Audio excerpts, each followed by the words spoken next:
Hi everyone! Magandang umaga, tanghali, hapon at gabi sa inyong lahat kung sa mga panig ng mundo kayo naroroon.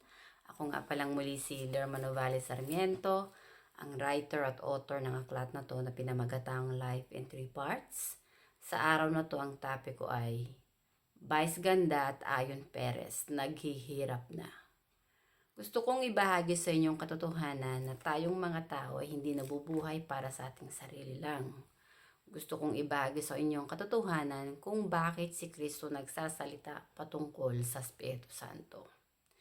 Sinabi ni Kristo na sagradong tahanan ng Diyos ang ating katawan dahil ito ay templo ng Espiritu Santo. At sinabi ni Kristo ng kasalanan na walang kapatawaran ay kapag nilapastangan ng Espiritu Santo. Gusto kong ibahagi sa inyong katotohanan kung bakit ginunaw ng Diyos Ama ang Espiritu Santo ang Sodom at Gomora ay dahil sa mga bakla na kumakalaban sa Espiritu Santo na yung katawan nila na siyang totoong sagradong tahanan ng Diyos, sagradong tahanan ng Espiritu Santo ay kanilang winawasak at binababoy dahil sa tawag ng kamunduhan at kalaswaan at sa mga immoral na gawain. Ang Espiritu Santo ang siyang may gawa ng ating katawan at kaluluwa. Ang Espiritu Santo ang gumigising sa atin sa araw-araw na siya ring nagbibigay ng buhay sa ating sarili. Ang ating katawan kapag wala na yung Espiritu ay patay at wala na tayong kakayahan pang mabuhay dito sa mundo. Ang Espiritu Santo ang siyang Diyos ng katotohanan, ang siyang nagbibigay ng buhay sa ating mga tao.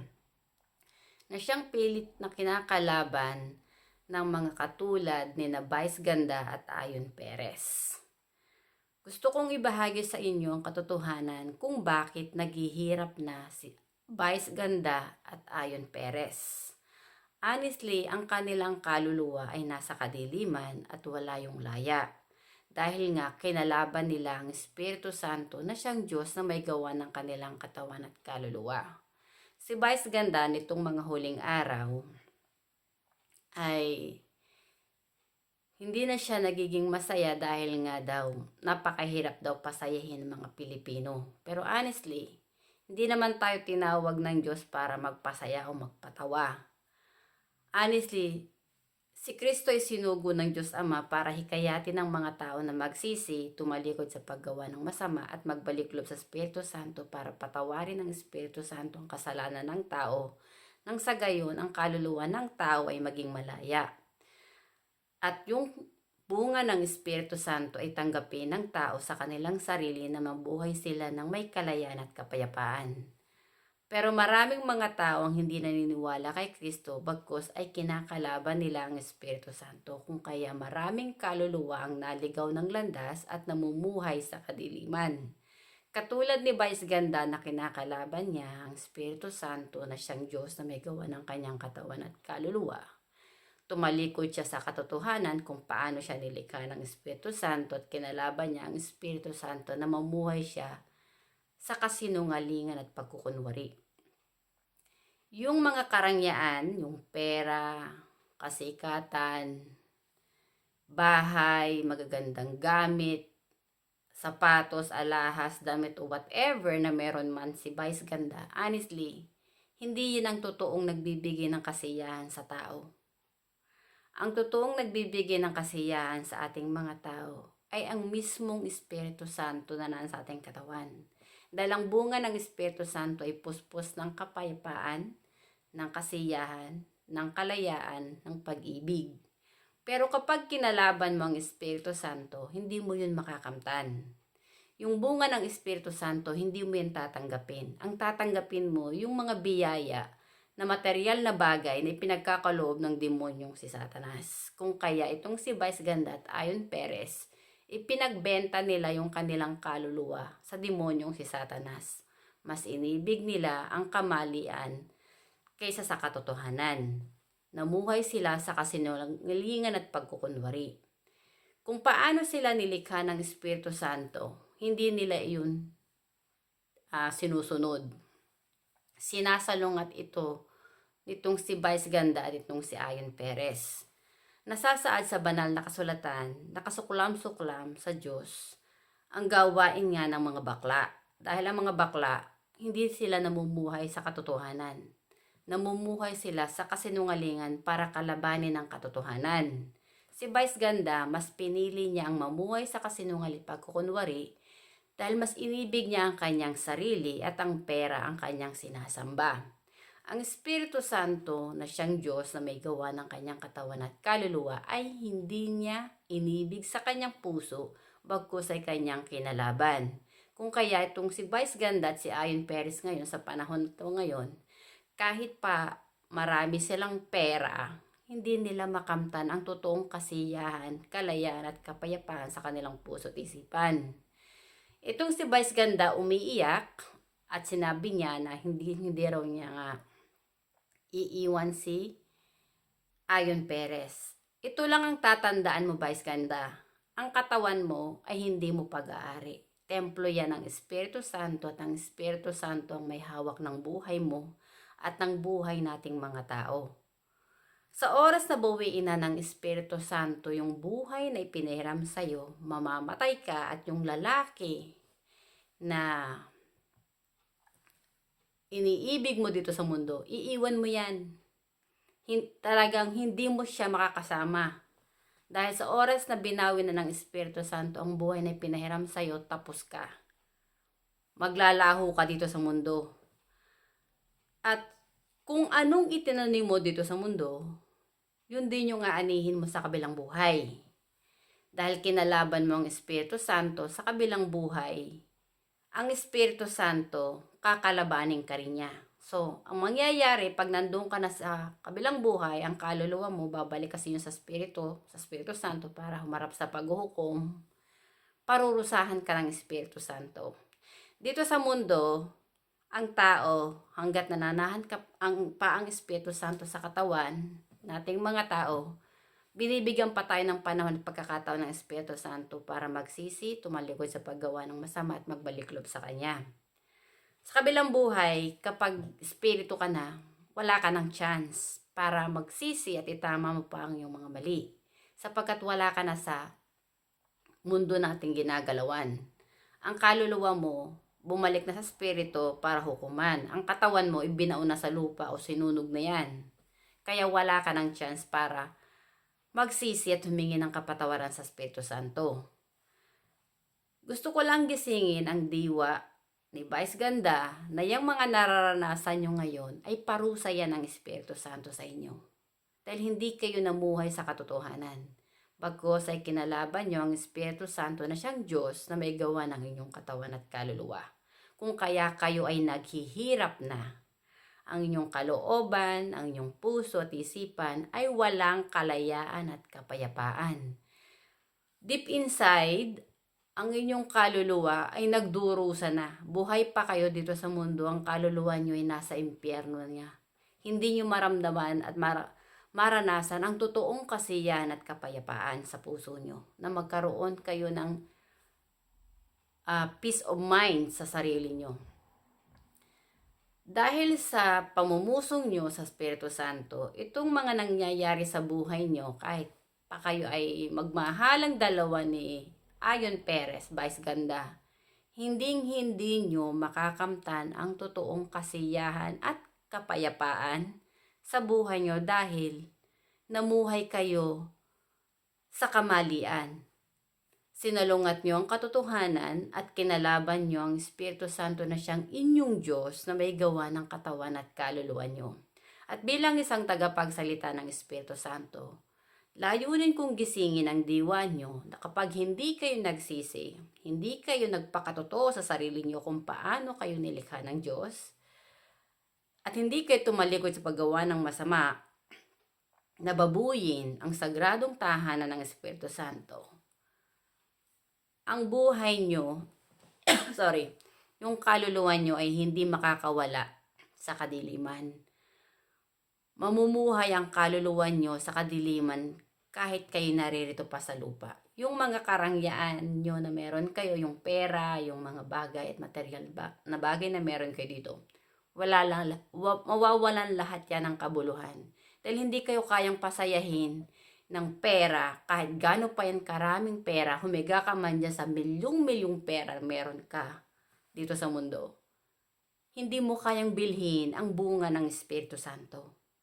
Ang bunga ng Espiritu Santo, kung babasahin mong Biblia, nasasa doon ay pag-ibig, kalayaan, kasiyahan, kapayapaan, kabutihan, lahat ng magaganda na karakter ng Espiritu Santo ay nasa Espiritu Santo yun. At sa Kanya mo yun tatanggapin. Kung magpapakumbaba ka at iibigin mo ang Espiritu Santo ng higit sa lahat, sinabi nga ni Kristo, hindi ka pwedeng magsilbi sa dalawang Panginoon. May pipiliin at itatangi ka. Hindi ka pwedeng magsilbi ng sabay sa Diyos at sa pera. Sa tulad mo, Vice Ganda, na tumalikod ka sa Espiritu Santo, kinalaban mo ang Espiritu Santo at masinibig mo ang pera, ang kaluluwa mo ay hindi mapupunta sa kaharian ng Diyos Ama sa langit, bagkus sa impyerno ang bagsak niyan. Dahil ang inibig mo yung sarili mo at ang pera mo. Kung kaya wala kang kalayaan at kapayapaan. Ang kaluluwa mo, buhay ka pa dito sa mundo, ay naghihirap na. Ang mga taong patay ang buhay espiritual, ang kaluluwa nyo ay nasa kadiliman. Dahil hindi nyo inibig ang Espiritu Santo na siyang Diyos na may gawa ng inyong katawan at kaluluwa. At bilang isang tagapagsalita ng Espiritu Santo, gusto kong ipabatid sa inyo ang katotohanan na tayong mga tao, wala tayong sariling atin. Ang ating katawan, templo yan ng Espiritu Santo. Ang ating kaluluwa ay Espiritu yan na siyang nagmula sa totoong imahe ng Espiritu Santo, na siyang buhay na pinahiram sa atin ng Espiritu Santo, na siyang isinalba ni Kristo sa kamatayan. Kung tayo ay magsisisi at magbabalik loob sa Espiritu Santo, yung ating kaluluwa ay maliligtas at patatawarin ng Espiritu Santo para makapasok sa kaharian ng Diyos Ama sa langit at makasama ni Kristo sa langit. Pero kung ang kaluluwa mo ay patuloy na namumusong, lumalapastangan at kumakalaban sa Espiritu Santo, ang kaluluwa mo ay mananatili sa kadiliman. At ang kaluluwa mo ay hindi maliligtas. Sa oras na lumisan ka na dito sa mundo, ang iyong kaluluwa ay mamamatay, gawa ng kasalanan. Honestly, ang kasalanan ng orihinal na pandemya na siyang may kakayahang pumatay ng katawan at kaluluwa nating mga tao. At si Kristo ang naging daan na siyang sinugo ng Espiritu Santo para hikayatin ng mga tao na kilalanin ng Espiritu Santo sa kanilang katawan na siyang kanilang Diyos. Pero maraming tao ang bingi, ang kanilang isipan at ang kanilang tenga sa katotohanan, kung kaya mas pinili nilang mamuhay sa kamalian, sa kasinungalingan at pagkukunwari. Honestly, ang Sodom at Gomorrah, winasak yan ng Diyos Ama dahil sa mga bakla na lumalapastangan sa kanyang sagradong tahanan. At sinabi nga ng Panginoon, ang sino mang sumira sa aking templo ay wawasakin ko rin. Honestly, si Vice Ganda at Ayon Perez, ang kaluluwa nyo, kaya yan naghihirap, ay gawa ng kinalaban nyo ang Espiritu Santo na siyang Diyos na may gawa ng inyong katawan at kaluluwa. Dahil doon, kung kaya hindi nyo makakamtan ang totoong kasiyahan, kalayaan at kapayapaan sa inyong puso at isipan. Dahil naging mga antikristo kayo, naging kaisa ng demonyong si Satanas na lumalapastangan sa Espiritu Santo na siyang inyong Diyos na may gawa ng inyong katawan at kaluluwa. Honestly, narito na tayo sa huling ang mga araw.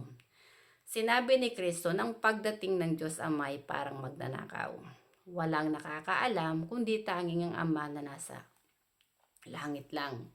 Dahil templo ng Espiritu Santo ang aking katawan at ang Espiritu Santo ang Diyos na aking sinasamba na siyang amang espiritual ng aking kaluluwa, ang Espiritu Santo ang tumawag sa akin para ipakilala siya na siya lang yung nag-iisang Diyos na may gawa ng katawan at kaluluwa ng buong sangkatauhan. Ay ang siyang babalik na parang magnanakaw para bawiin yung buhay na ipinahiram sa mga tao, kung kaya ang tao ay mamamatay at lilisan dito sa mundo. Ang ating kaluluwa na siyang tinanggap ng lalaki at babae ay espiritu na siyang totoong kawangis ng Diyos Ama ay siyang aalis sa ating katawan kung kaya tayo ay mamamatay at lilisan dito sa mundo. At ang ating kaluluwa ang siyang haharap sa paghukom sa oras na tayo ay lumisan na dito sa mundo. Dahil yung ating kaluluwa, espiritu yan na muling babalik sa espiritu para humarap sa paghukom base sa ating mga gawa at pananampalataya. Kung ang inibig mo yung sarili mo at ang pera, naging kaisa ka ng demonyong si Satanas na lumalapastangan sa Espiritu Santo. Kung naging kaisa ka ni Kristo, ang Espiritu Santo ang iyong sinasamba at iniibig na siyang iyong amang espiritual na nagbibigay ng buhay sa sarili mo, na natili kang tapat hanggang sa huling panahon, ang kaluluwa mo ay kikilalanin ng Espiritu Santo na anak ng Diyos, na kapatid ni Kristo sa Espiritu, ay siyang maliligtas at makakapasok sa kaharian ng Diyos Ama. Dahil kikilalanin ka ni Kristo na kapatid niya sa Espiritu at kikilalanin ka rin ng Espiritu Santo na anak niya sa Espiritu. Dahil yung kaluluwa mo ay nanatiling tapat sa Espiritu Santo na siyang iyong Diyos na may gawa ng iyong katawan at kaluluwa. Ang mga tao sa mundo nating ginagalawan, mas marami ang kumakalaban at lumalapastangan sa Espiritu Santo kaysa sa nagpupuri at umiibig sa Espiritu Santo. Kung kaya sinabi ni Kristo, doon ka pumasok sa makipot na daan. Dahil mas malawak nga ang daan sa pagkawasak. Honestly, maraming mga tao ang kumakalaban at lumalapastangan sa Espiritu Santo, kaya maraming kaluluwa ang mas napupunta sa impyerno kaysa sa langit. Bilang lang yung mga tao na naging kaisa ni Kristo na ang Espiritu Santo ang kanilang sinasamba sa kanilang sarili, na siyang may gawa ng kanilang katawan at kaluluwa na kanilang Diyos. Ang Espiritu Santo ang nag-iisang Espiritu at Diyos na may gawa ng katawan at kaluluwa nating mga tao. Ang siyang dapat nating purihin at ibigin ng higit sa lahat, hindi ang pera at hindi ang karangyaan dito sa mundo. Dahil yung karangyaan dito sa mundo lang yan nabibilang. Pero yung ating kaluluwa, espiritu yan, na nagmula sa Espiritu Santo na muling babalik sa espiritu para humarap sa paghuhukom. Ang ating kaluluwa ang siyang totoong anak ng Diyos. Karamihan sa kaluluwa ay naligaw ng landas dahil nga mas inibig nila ang mga bagay dito sa mundo kaysa sa Espiritu Santo na nanahan sa kanilang katawan, kung kaya ang kanilang kaluluwa ay nahiwalay sa Espiritu Santo. At si Kristo ang siyang sinugo ng Diyos Ama para yung kaluluwa ng tao ay isalba sa kamatayan. Ang kasalanan ay kamatayan. At dahil sa kasalanan, kung kaya ang iyong kaluluwa ay hindi makakapasok sa kaharian ng Diyos Ama sa langit. Dahil nga, kinalaban mo ang iyong Diyos na siyang may gawa ng iyong katawan at kaluluwa. Honestly, kahit paanong gawin ni Vice Ganda at ni Ayon Perez, hindi nila makakamtan ang totoong kasiyahan, kalayaan at kapayapaan sa puso at isipan nila. Dahil yung inibig nila ay ang mga bagay dito sa mundo, ang pera, ang kanilang sarili, at hindi ang Espiritu Santo na hindi nila nakikita ng mata na siyang Diyos na may gawa ng kanilang katawan at kaluluwa. Honestly, naghihirap na at nagdurusa na ang kaluluwa ni Vice Ganda at Ayon Perez. Hindi na nila mapasaya ang mga tao, maging ang kanilang sarili ay namumuhay na sa kadiliman, kung kaya hindi nila maibahagi ang totoong kasiyahan sa mga tao. Dahil ang sarili nila ay nalubog na sa kadiliman. Nagpaampon sila sa demonyong si Satanas at ipinagbenta nila ang kanilang kaluluwa sa demonyong si Satanas para kalabanin ng Espiritu Santo na siyang Diyos na may gawa ng kanilang katawan at kaluluwa. Honestly, dahil sa yabangan at pagmamataas ni Vice Ganda, na sinasalungat niya ang katotohanan at mas pinili niyang mamuhay sa kasinungalingan at pagkukunwari, kung kaya ang kaluluwa niya ay nasadlak sa kadiliman. Buhay pa man siya dito sa mundo, ang kaluluwa niya ay nasa impyerno na. Zombie na ang kanyang kaluluwa. Gawa ng kinalaban niya ang Espiritu Santo na siyang Diyos na may gawa ng kanyang katawan at kaluluwa. Honestly, tayong mga tao, ang buhay natin dito sa mundo ay may simula at katapusan. Dahil templo ng Espiritu Santo ang ating katawan at ang Espiritu Santo ang siyang Alpha at Omega na siyang nagbigay ng buhay sa ating sarili na siya ring babalik para bawiin yung buhay na pinahiram sa atin kung kaya tayo mamamatay at lilisan dito sa mundo.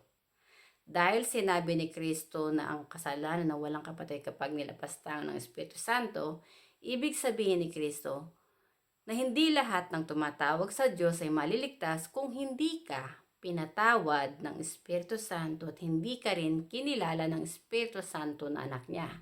Kung kaya hinihikayat ni Kristo ang mga tao na magsisi, tumalikod sa paggawa ng masama, at magbalik loob sa Espiritu Santo nang sa gayon ang kanilang kaluluwa ay maligtas na huwag mamatay gawa ng kasalanan para ang kanilang kaluluwa ay huwag mapunta sa impyerno. Honestly, ang mga katulad ni Vice Ganda at Ayon Perez na lumalapastangan sa sagradong tahanan ng Diyos, ang kanilang kaluluwa ay namatay gawa ng kasalanan na ginawa nila sa Espiritu Santo na nanahan sa kanilang katawan. Honestly, ang kaluluwa ng tao ay espiritu yun. At sa panahon na darating na ang Panginoon, para bawiin yung buhay na pinahiram sa tao,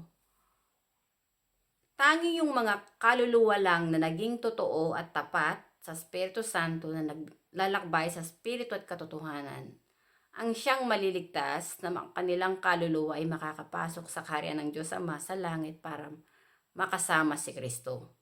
Yung mga kaluluwa na katulad ni Vice Ganda at Ayon Perez, ang kaluluwa nila ay sa impyerno ang bagsak niyan kapag lumisa na sila dito sa mundo. Kaya bilang isang tagapagsalita ng Espiritu Santo, hinihikayat ko ang mga tao na tanggapin niyo ang katotohanan sa mga aral ni Kristo na sagradong tahanan ng Espiritu Santo ang inyong katawan. At ibigin niyo ang Espiritu Santo sa inyong katawan dahil ang Espiritu Santo ang Diyos na nag-iisang Diyos na may gawa ng katawan at kaluluwa nating mga tao ang siyang babalik para bawiin yung buhay na pinahiram sa atin ay siya ring maghuhukom sa huling panahon. Ang Espiritu Santo ang maghihiwalay sa kaluluwang mabubuti at kaluluwang masasama. Ang kaluluwang mabubuti ay yung mga naging kaisa ni Kristo na nagpupuri, sumasampalataya at umiibig sa Espiritu Santo. Yung mga kaluluwang masasama ay yung mga kaluluwang kumakalaban at lumalapastangan sa Espiritu Santo. Hindi nila kinikilala ang Espiritu Santo sa kanilang puso at isipan. Ng Espiritu Santo ang Diyos na siyang may gawa ng kanilang katawan at kaluluwa. Bagkus ay kinakalaban nila ang Espiritu Santo na siyang Diyos na nagbibigay ng buhay sa sarili nila, kung kaya yung kanilang kaluluwa ay hindi makakapasok sa langit, bagkus ay sa impyerno yun mapupunta sapagkat naging anak sila ng demonyong si Satanas. Nagpaampon sila kay Satanas para kalabanin at lapastanganin ng Espiritu Santo. Narito na tayo sa huling panahon. Ang labanan dito sa ating mundo ngayon ay labanang espiritual. Armageddon. Pag sinabing Armageddon, spiritual battle yan. Labanang espiritual, espiritong mabubuti laban sa espiritong masasama. At bilang isang tinawag ng Espiritu Santo, gusto kong ipahayag sa inyo ng Espiritu Santo lang nag-iisang banal na Ama na siyang nagsugo kay Kristo, na siyang may gawa ng katawan at kaluluwa nating mga tao. Ay ang siyang Diyos na hindi kanyang linlangin ng sino mang tao dito sa mundo. Dahil ang Espiritu Santo ang may hawak ng ating buhay. At siya ang nakakaalam kung hanggang kailan tayo mananatili dito sa mundo. Ang Espiritu Santo ang nakakaalam kung kailan siya babalik para bawiin yung buhay na pinahiram sa ating mga tao. At tayong mga tao ay lilisan dito sa mundo sa oras na binawi na ng Espiritu Santo ang kaluluwa sa ating katawan. At bilang isang tagapagsalita ng Espiritu Santo habang ako'y narito pa sa lupa, tinawag ako ng Espiritu Santo para ipahayag ko yung katotohanan na siya lang ang nag-iisang Diyos na amang espiritual na siyang dapat nating sambahin, purihin at ibigin ng higit sa lahat. Hindi natin dapat iduluhin yung mga bakla at yung mga lalaki na pumapatol sa bakla dahil iyan ay mga antikristo na lumalapastangan sa Espiritu Santo na kinakalaban nila ang Ama ni Kristo na siyang nagsugo kay Kristo. Si Kristo ay ang bugtong na anak ng Espiritu Santo na siyang sinugo ng Espiritu Santo para hikayatin ang mga tao na magsisi, tumalikod sa paggawa ng masama, at nang sa gayon patawarin ng Espiritu Santo ang kasalanan ng sino mang tao na lumalapastangan sa Espiritu Santo at nang ang kanilang kaluluwa ay malinis para makapasok sa kaharian ng Diyos. Pero kung ang kaluluwa ng taong masama ay hindi siya magsisisi, hindi siya tatalikod sa paggawa ng masama at mananatili siyang mapagmataas at mayabang sa Espiritu Santo. Sa oras na binawi na ng Espiritu Santo ang kaluluwa sa katawan ng taong yun, ang kataas at kayabangan ng taong yun ay magwawakas dahil mamamatay siya. Maraming salamat sa inyong pakikinig at hanggang sa muli. Bye! Thank you!